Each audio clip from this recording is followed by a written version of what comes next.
Hey everybody, welcome to Vigilant Citizen. My name is Josh. Thanks for joining me today. Standing outside is very nice. Sunshine.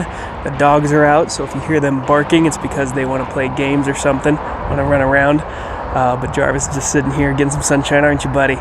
It's a very beautiful day. Thanks for joining me today. I wanted to talk a little bit about games. I love games. I love playing games, and recently been getting into board games for the last 5 years.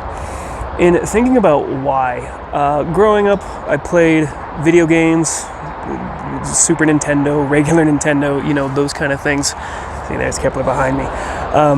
Just scoping things out. It's probably gonna, do something inappropriate here in a moment. But growing up, always liked to play video games. And I think I grew up playing video games and I enjoyed those for a different reason than why I enjoy some of the board games and other sort of games that I've been getting into in the last 5 years. Now I'm in my 30s and I'm starting to get into board games. Why is that? And I've been thinking about that. Part of it is because I'm an extrovert and I just like hanging out with other people. I don't like sitting in a corner by myself playing a video game or whatever. Those can be fun. But I think there's more to it with games with other people, because it becomes, obviously it's social, but there's also a competitive element to it in which you're pitting yourself against another person to see how you fare against them. And this is something that we humans have done since the beginning of time, right? The Olympics in Greece are as old as anything else in our civilization. I mean, maybe not that old. But they're old. So we've been pitting ourselves against each other for eons, for epochs. And why do we do that? And why do I like to do that? Again, part of it's the social part. So when I'm talking about games today, I'm not necessarily meaning those video games where you sit and you play by yourself for hours on end. You log 80 hours in the latest Final Fantasy game or anything like that.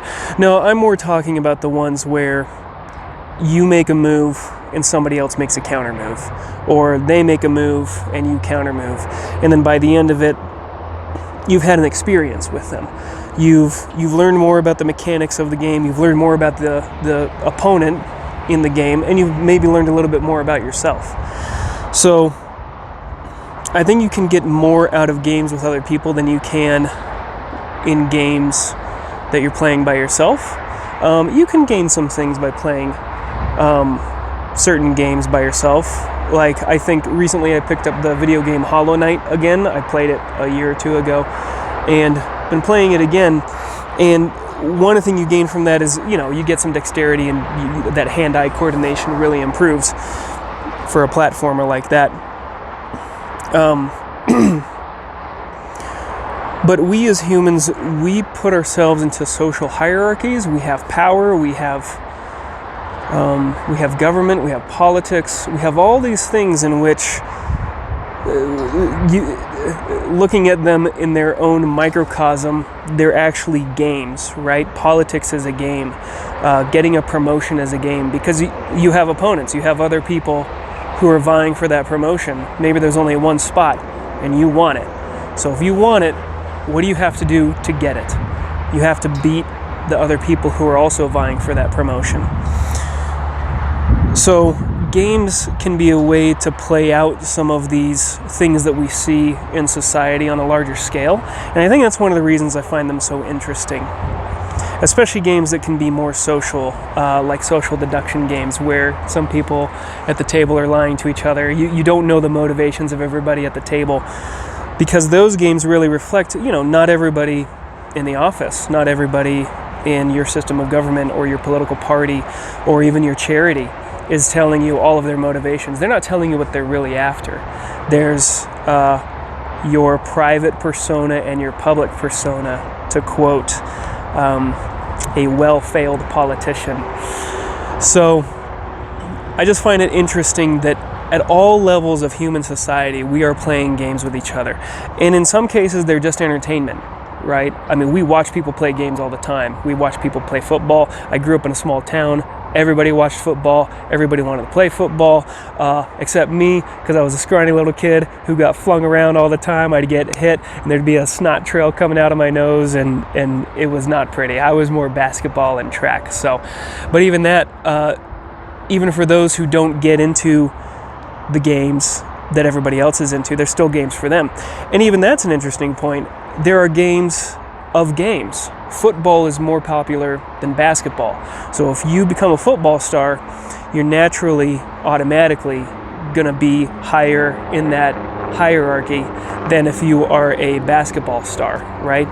Same thing with men's and women's sports. I'm not going to go into that one because it's immediately controversial, and I'm not ready to dive into that kind of stuff on this channel just quite yet, so bear with me. Maybe one day. But the game of games is interesting because Jordan Peterson talks about this a lot. There's an iteration of games. There's a metagame at play. And it's not so much if you win or lose, because that's one thing you can learn from games. I've talked about this already. How do you lose gracefully and how do you win gracefully? And if you win gracefully or lose gracefully, you will be invited back to play more games. And that's the real way to win.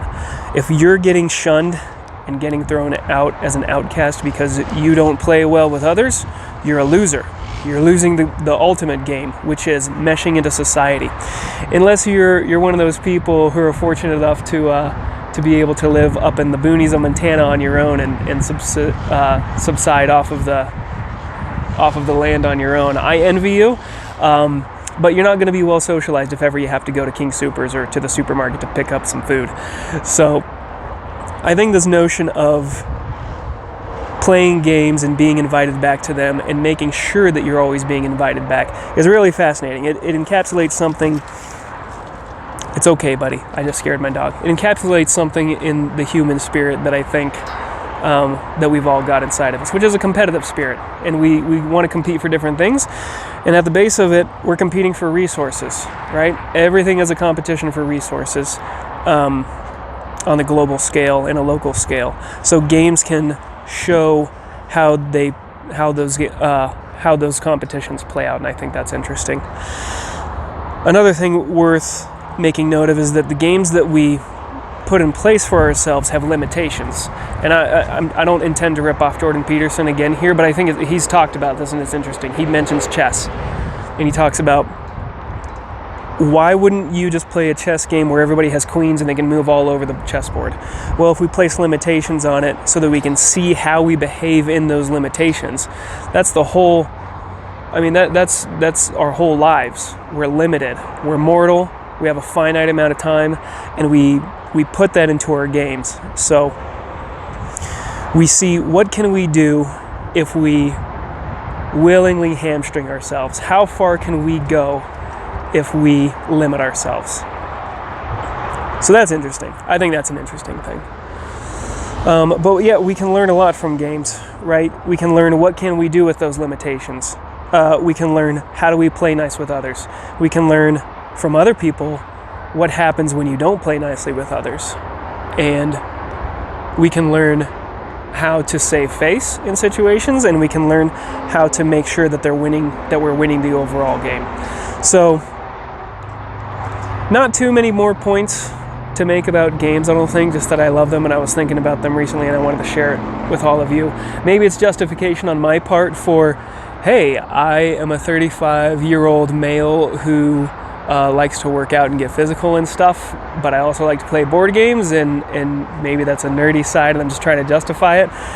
It brings out the inner kid in some sense. But I think also just joining jiu-jitsu recently has reminded me of the different strategies you can take, learning when to be aggressive, learning when to be defensive. I've learned about myself through all the games that I've played in my life with others, whether it be jiu-jitsu, or it's chess, or it's Age of Empires 2 with my little brother who always beats the tar out of me because he's been practicing and I haven't. I've learned that I'm not an aggressive player and I need to be more aggressive more often. So, and I can take that into the workplace, right? Because again, vying for a promotion, which I'm not currently trying to do, just for your information. But when it comes time to do that, it might be appropriate to get a little more aggressive. And being aggressive in the workplace means something different than being aggressive in jiu-jitsu, obviously. So, but you can take the aggressiveness you've learned, or the ways of being aggressive, in something like jiu-jitsu or chess, and you can apply it into something like the office. So anyway, that's all I really wanted to say. Just wanted to justify why I like playing games so much and why I'm slightly addicted to them, because it gives me an air of sophistication when I talk about the reason for it and how over the centuries it's been a natural part of the human condition. And so I'm just going to blame it on that. It's not because I'm like a little kid who likes to play games. So anyway, thanks for your time. Thanks for listening. Hope you have a great day. And if you have any thoughts or anything, as usual, comment below. Thanks.